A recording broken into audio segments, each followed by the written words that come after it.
हुगली जिले के शेवड़ाफुली क्षेत्र के विवेकानंद स्पोर्टिंग क्लब मैदान में आंखन नजर समाचार पत्र के 35वें वर्षगांठ के उपलक्ष्य में एक विशेष मेले का आयोजन किया गया। ये मेला 22 दिसंबर से 2 जनवरी तक चलेगा।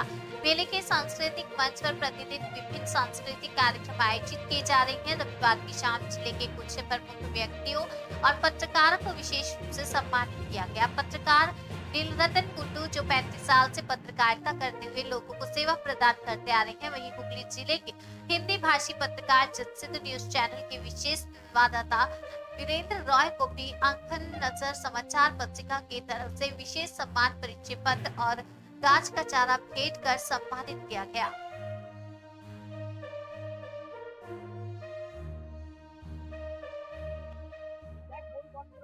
দেখুন, এই এখন নজর সংবাদপত্রের উদ্যোগে আমরা প্রথম শুরু করেছিলাম, একদিন দুদিন 3 দিন হতো, হেলথ ক্যাম্প এই সমস্ত নিয়ে করতাম। তারপর যে আমার মাথায় আসলো যে কেউ করছে না করছে সেদিকে না ভেবে আমার ইচ্ছাটা আমি একটু রূপায়ণ করার চেষ্টা করি, যে সমস্ত শ্রমিক ভাইদের পাশে দাঁড়াই। সেই শর্তেই আমি আস্তে আস্তে এগিয়েছি। সাহসে মনের সাহস, সবথেকে যে কোনো ব্যাপারে ধৈর্য আর মনের সাহসটা আগে এগিয়ে দেয় সাফল্যের পথে।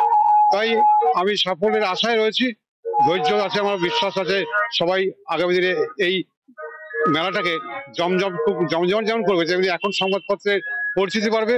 35 বছর ধরে কষ্ট করে চালাচ্ছি, এখনো চালিয়ে যাচ্ছি। সেভাবে সরকারি বিজ্ঞাপন পাইও না, আমি অবশ্য চেষ্টাও করি না, এটা আমার ফল্ট। কারণ আমি চাই নিজের পায়ে নিজেভাবেই দাঁড়াবো এবং সেই ধরনের সরকারি যেমন এনজিও চালায় বিশ্ব সোসাইটি, সেটাও কিন্তু সরকারি সাহায্য পাই না বা চেষ্টাও করি না। তবে সকলের সহযোগিতা, সাংবাদিক বন্ধুদের আশীর্বাদ, ভালোবাসায় কিন্তু আমি এগিয়ে চলেছি। তাই এবারের থিম হচ্ছে মেলার একটাই হচ্ছে, সবার কাছে আমি প্রতিদিনই বলি যে গাছ রোপণ করলেই হবে না, গাছ বাঁচাতেই হবে। তার জন্য 3 মাস টার্গেট, 3 মাস বাঁচালে, একটি গাছ বাঁচালেই থেকে পুরস্কৃত করবো। এবং ইউনেস্কো থেকে যে আমাদের গাইডলাইন দিয়েছে এই বছরে, সেই গাইডলাইন মেনে আমি চলছি এবং আগামী দিনে চলতে পারবো।